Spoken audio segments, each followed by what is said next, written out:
You're listening to Boomers Today with your host, Frank Sampson.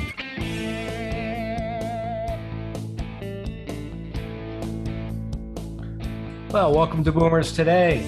I'm your host, Frank Sampson. Of course, each week we bring you important and very useful information on issues facing baby boomers, their parents, and other loved ones. And I want to just thank everybody for all their support, sharing particular podcast episodes with friends, or our entire group of podcasts with friends and family. We appreciate it. Our listeners are growing each and every day. And I know why you're sharing is because we have great guests, and I'm not going to disappoint you today. We have with us today Mitchell Clionsky, who's a PhD, is a board-certified clinical neuropsychologist with 45 years of experience evaluating and treating patients with cognitive impairment, dementia, ADHD, and traumatic brain injury.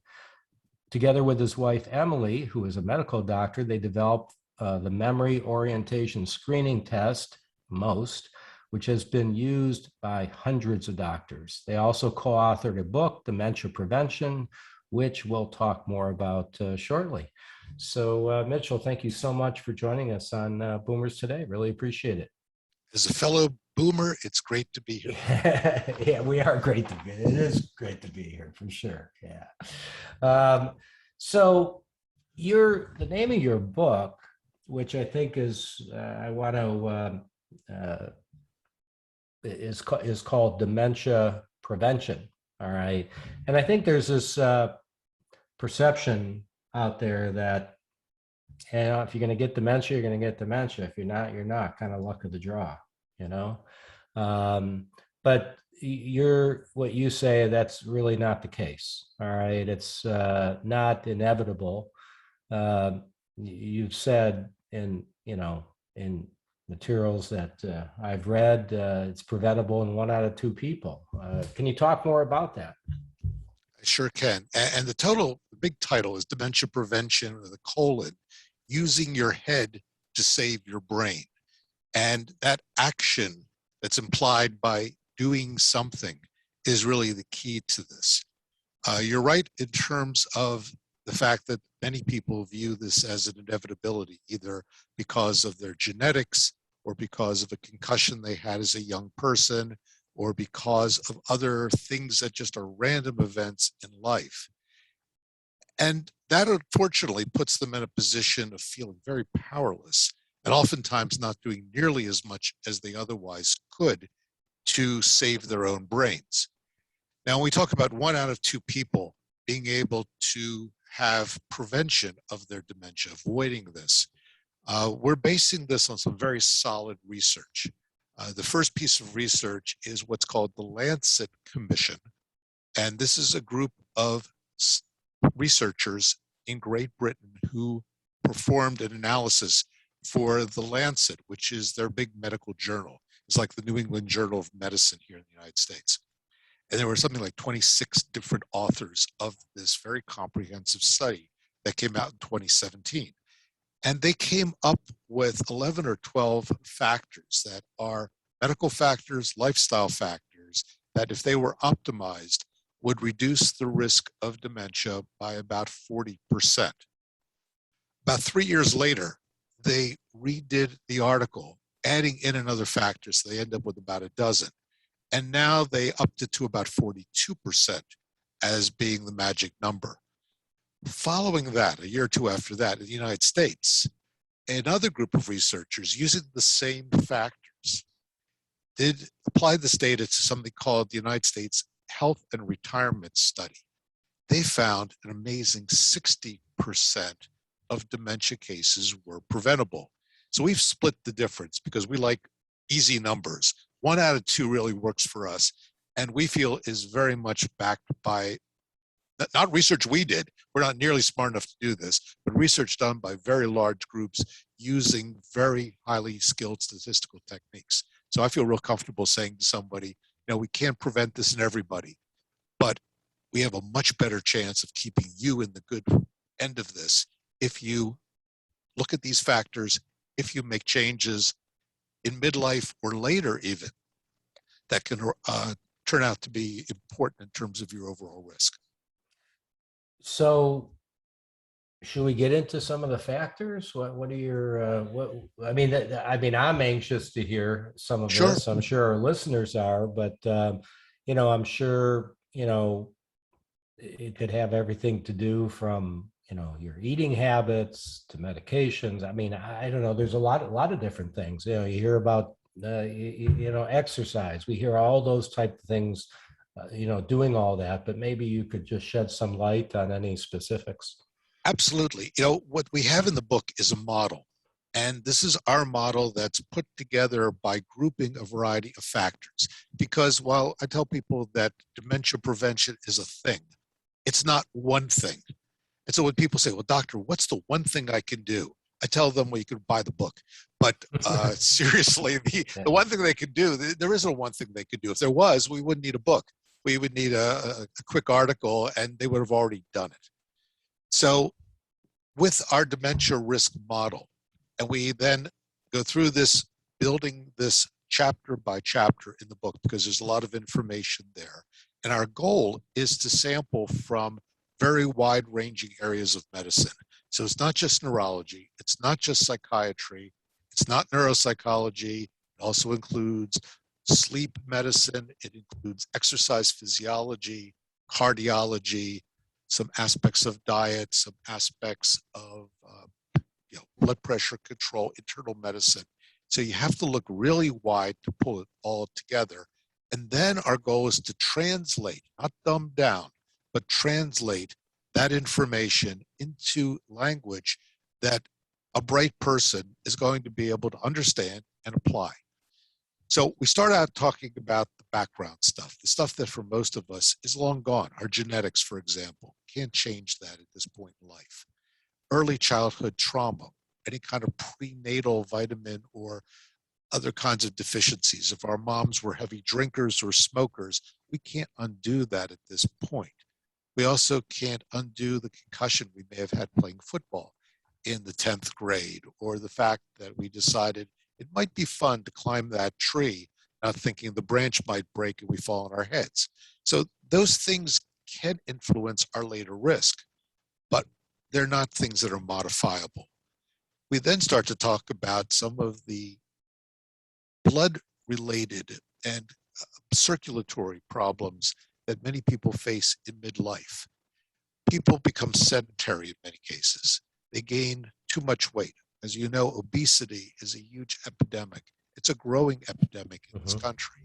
Right. And while our goal is not to shame anyone or to try to view them in any way that's negative, in fact, there's a lot of evidence that much of obesity is a medical condition. The question becomes, when is our body at the right size for the way it was designed? If it's larger than what it was designed for, it's not going to work very well. Sort of like putting too much weight in our car. It's not going to run efficiently. We're going to burn too much gas in the process. So you have to be able to be at the right size for your body.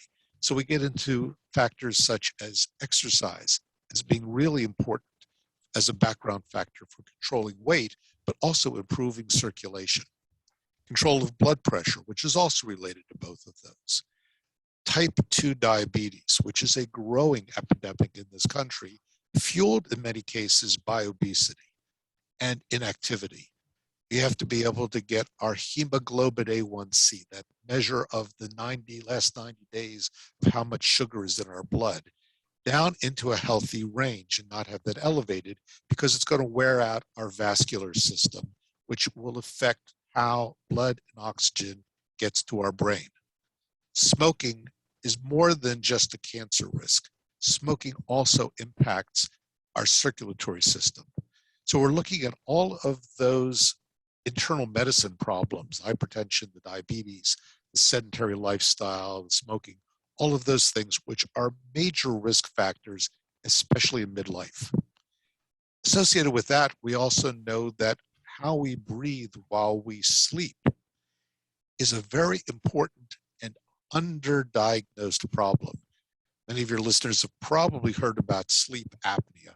They may not know a lot about sleep apnea, but basically what happens in sleep apnea is we stop breathing multiple times while we're sleeping, Or if we don't entirely stop breathing, our oxygen levels drop by 3 or 4% because they partially stop. So we have here is a situation where you're not getting enough air to your lungs and therefore not enough oxygen up to your brain. So treating that, diagnosing sleep apnea, which they can do now very many times with a home sleep study. You don't even have to go into a lab, let alone a hospital, which is what we used to do years ago. Treating that, getting more oxygen to your brain, not only helps you to have more energy during the day, but also can make a major difference in how well you think. It's one of those things that leads to diabetes, that leads to hypertension, high blood pressure, that leads to strokes and heart attacks. And by the way, for the boomers out there like ourselves, it also leads to erectile dysfunction. If you're not getting enough circulation to your brain and to your eyes, guess where else you're not getting enough circulation? So getting that oxygen is really, really important. And thankfully, it's a treatable condition. So it's a lot of the things you're talking about. Let's say somebody, a lot of the things you're talking about, they just said as they grew up and now they're boomers, they're in our age group, right? But they were overweight, they didn't eat well, they didn't exercise much, they did almost the opposite of everything you're talking about. But then they said, I gotta get my act together, and they start to get their act together. For those out there in that situation, I'm going to ask you the question, and I know it's kind of, the answer is probably it depends, but is it too late? No. No. It's never too late to start. It's also never too early to start. So we encourage young people in their 20s and their 30s to begin. But no, I see people all the time in my practice who are over the age of 65. And I give them exactly the same advice, and I get good results. We do objective testing in my office. So I'm a neuropsychologist, which basically means we use tests of attention and memory and problem solving to figure out how someone's brain is working. And so we get a baseline, and then we take a look at what their lifestyle factors are and what their health risks are. And we apply this. This is all things that for us, this model came from treating people who were already having dementia, and then applying this to people before they got dementia who had what's called mild cognitive impairment. So they're on that slippery slope to dementia, and finding it worked even better the earlier we started. And now looking to people even before they start having those problems. What we find with the people with mild cognitive impairment is lifestyle changes, some deprescribing of some medications, avoiding some medications as we talk about that have what they call anticholinergic side effects. They dry you out, they make you sleepy. A lot of the medications people take over the counter for sleep, all the PMs, the Advil PMs, the Tylenol PMs, contain something called diphenhydramine, otherwise known as Benadryl. Gets in the way of your sleeping. Also, sometimes people drink alcohol excessively. Changing that as a habit is good. We can talk about that if you want to also, as to what, how much is enough, how much is too much. But also medications for overactive bladder are frequently implicated in this anticholinergic burden. And so deprescribing or stopping some of these, as well as exercising more, getting a sleep test, possibly treating it with something called CPAP, continuous positive airway pressure, controlling your blood pressure, controlling your blood sugar levels, and they come back. And over the course of 6 months to a year to 2 years, their scores move from mild cognitive impairment to normal. And they feel better, and they've got a lot more energy.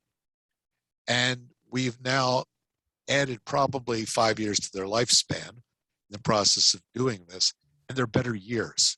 Yeah. So no, it's, I'm not a golf player, but I like some of the things that people learn in golf.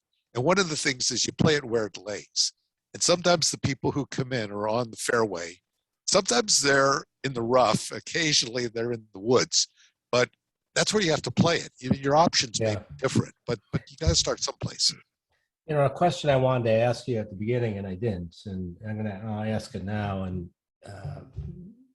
people like yourself, specialists in the field, I always like to ask this question because a lot of people just don't understand, but we're talking about dementia. And maybe you could just give a brief explanation. Explaining the difference between a dementia, you certainly were explaining MCI or mild cognitive impairment, but dementia and then the various types of dementia. I know there's a lot of them, but maybe you could hit upon the top two or three, and the difference when we talk dementia versus Alzheimer's, et cetera. So maybe you could just take a couple minutes on that, and then we're going to take a real quick break. Sure. So dementia is a category of progressive neurological diseases. So it's a brain condition that unfortunately doesn't just stay at that level for most people, but gets worse over time. Underneath this broad category are various types of dementia. So very often people will say to me, well, is it dementia or is it Alzheimer's? And I'll say, I think it's both. In the same way it's asking, is it a car or is it a Ford? Ford's a type of car, but so is Chevy, so is Nissan. In this case, Alzheimer's disease is clearly the form of dementia that has gotten the most press. It's the one that has a whole society named after it, and people have been talking about Alzheimer's disease for years. Although, interestingly enough, when Dr. Alzheimer did his work back in 1907 to 1910 in Germany, his autopsies of people were that he found these changes, these plaques that are made of beta amyloid substance and these tangles of fibers in their brain. He was famous for having found this in someone who was 48 years old. He was basically the father of pre-senile dementia. Back then, we thought that everybody above the age of about 60 or 65 became demented. So this was a startling finding that a young woman had this, and he followed her over several years at the end of her life and did the autopsy. It was only much later that people began to use the term Alzheimer's disease, regardless of someone's age. And we know it increases much more as we get older. So Alzheimer's is the one that's most known. Some people think it's the most common. Actually, the most common is a combination of Alzheimer's and what's called vascular dementia. True vascular dementia begins with strokes, but there are a number of other vascular or circulatory problems that deal with what we used to call hardening of the arteries. It's now poor circulation. And we can see this on MRI scans as changes in the inner parts of our brain, what's called subcortical white matter changes. So you have Alzheimer's, vascular dementia. About 30% of the people with Parkinson's disease develop dementia. People who abuse alcohol develop dementia. People who get hit too many times in the head get dementia, whether it's from concussions from motor vehicle accidents, slips and falls, sports, boxing. Those are also causes. And then there's the Bruce Willis form of dementia, which has now become much more well known because of his family's willingness to put him out there and say, listen, this is what Bruce has, which is called frontotemporal dementia, and has both a language variant to it, it's called an aphasia variant, which sounds like he has, but also a behavioral variant where the person still remembers pretty well, but their personality changes and they lose their inhibitions in many cases, or they can't initiate things. They'll spend the whole day sitting on the chair not doing anything. So long answer, but basically. No, that's a great answer. So we're going to take a real quick break, recognize our sponsor. When we come back, certainly want you to share with everybody how they could learn more about what you're doing, and especially, your book. And then, everything that we talked about thus far, maybe you could give some suggestions on how people could maybe change their habits and health to, decrease chances of further issues. All right, so we'll talk about that as well. So do you know anybody who may be concerned about an older driver? Well, Senior Care Authority's Beyond Driving with Dignity program is a facilitated self-assessment program for older drivers. This program has been designed to serve as a vital tool to facilitate older drivers and their families as they make appropriate decisions regarding the future of one's safe driving career. If the individual is a safe driver, an advisor will provide him or her with strategies on how to remain a safe driver as they progress through the aging process. If driving retirement is the appropriate decision, then the individual and their family are offered possible alternatives, resources, and a specific plan to ensure a smooth and successful transition from the driver's seat to the passenger seat. So to learn more, you can go to www.beyonddrivingwithdignity.com or call 877-907-8841 to connect with a senior care authority advisor in your area. We're back with Mitchell Clionsky, who's a PhD and an author with his wife on dementia prevention. And so let's start there. Why don't you go ahead and share with our listeners about, anything you want to share, your website, your book. It's commercial time, so take it away. Thank you. So the book is Dementia Prevention, Using Your Head to Save Your Brain, published through Johns Hopkins Press. One of the reasons we chose an academic press was we wanted to have readers understand that this was not a bunch of fads. We weren't promoting a particular pill or some vitamin or some product that people would buy. We wanted things that they could basically trust as being scientifically valid. And so we went through them, and they've been very supportive of us. They have they're the authors of the publishers of the 36-Hour Day, which is probably the most well-known book on caregiving. And I'm sure your listeners are familiar with the 36-Hour Day as well. Our website is www.braindoc.com. Most of our social media is the handle is 2 Brain Docs, the number 2 Brain Docs. That's because somebody else has Brain Doc. So we need to do something. And we are 2 Brain Docs. So we figured, okay, this works for us. Yeah, great. It's the book is out on all the platforms, Amazon and Barnes & Noble and a lot of bookshops. It's also available in libraries. It's also an audiobook, which is great. An actress named Nan McNamara narrates our book in a way that actually I laughed at the jokes that I had written a long time ago, and I found it hilarious just the way she did it. So it's very interesting. It's better than reading in some cases. And we're also on Kindle on Apple as well. That's wonderful. Great. Good. So maybe you could, with the time we have left, which we got, we have a little bit of time left, but maybe you could, talk about maybe some of the proven methods to help people change maybe some of their habits and health to get on the right path that we've been talking about thus far. So I'm going to turn it over to you to chat a little bit about that, which I know you're the expert in. Well, this is something we do all the time, and it's actually something that gives me the most joy, is helping people to make change. In our book, the idea is that you learn in the first part of the book about the various things that can lead to increased dementia risk. Then there's a self-assessment where you can go through our checklist, either in the book or you can link to our website, braindoc.com.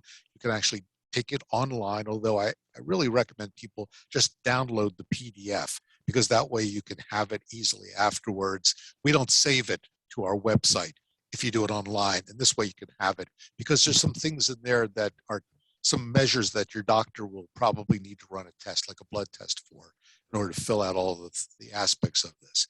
But the idea here is that you develop a game plan for figuring out where you're on track, where you're off track, and where you're near your targets, so that you can then select where you want to begin this process of change. Because I don't want people to try to change everything. That makes no sense and is doomed to failure. So the first part of this change process, and by the way, I recognize how hard change is once you reach midlife. If you're a boomer, you've already figured it all out. You've nailed life. You know what you're doing, sort of. Because what you don't know is how life changes as you get older. And nobody prepared us for this. There are no courses that I know of for retirement. And a lot of the things that are changing in terms of our health and our relationships, we're not prepared for. So we need to, as we have in the past, adapt to find ways to cope with the change. So you pick out a couple areas. Maybe it's exercise. That's one of the things where everybody can agree that they should be doing more of, but they're not in many cases. Getting people to start a change process here demands that they focus on some achievable goals and not general goals. When someone says to me, my New Year's resolution is I'm going to exercise more, I say to them, that's not a good goal.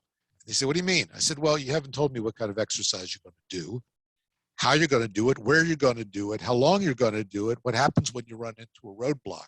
So let's get real specific here. Let's get something that you can do. Let's say walking. You say, I can't walk that far. I can only walk about, half an hour at most. I said, probably not even that much. I want you to break it down. Our formula is you start by taking a 10-minute walk 3 times a day. Why do we do this? Number one, it's easy. Number two, it could fit into even the busiest schedule. It's hard to say, I'm so busy I can't take a 10-minute walk. Number three, you can do it with most forms of weather, unless it's a horrendous downpour or 105 degrees. Chances are you can survive a 10-minute walk. Also, you don't need special equipment. You don't have a risk of hurting yourself for most of us. And you string together those 10-minute walks. You're doing 3 a day, that's 30 minutes because it's actually cumulative exercise. That's 210 minutes a week. That fits right in the middle of the range that cardiologists, internal medicine doctors, all the different specialists say is a healthy level of exercise. And what I like to do with it is I like to double dip. I like to listen to a podcast while I'm walking. I like to talk to my brother while I'm walking. He lives in another state. That's fine. I have my cell phone with me. I like to keep track of it. So I downloaded an app called Pedometer that lets me know how many steps I'm taking. And it shows me the cumulative effects. So it's small changes you do regularly every day, and you'll see progress over time. Now, there's going to be times when you're going to run into a roadblock. So we talk about the change process in the book as well. And you reach a point where you've got an illness or you've injured your foot and you can't do it. So you have to build a backup plan. In some cases, you have to do the same thing you do when you're watching TV and suddenly your cable doesn't work. And you call up, at least you used to call up, now you just call up and listen to something that's pre-recorded. But the same advice, you unplug, you wait for about a minute and plug it back in again. So I tell people you get the same strategy here. You've run into this roadblock, it's not working any longer, unplug, start over again, and you'll find that you're able to get back on track. When in doubt, reboot, huh? Exactly. Yes. Yeah, that's great. That's great. Well, this has just been extremely valuable, and I so appreciate you taking the time to join us, and hope to have you back. All right. This has been great for me as well. Thank you so much, Frank. Thank you. And thank you, everybody, for joining us on Boomers Today. Please be safe out there, and we'll talk to everybody next week. You've been listening to Boomers Today with Frank Sampson. To learn more about today's show, visit boomerstodayradio.com and join us next time for another edition of Boomers Today.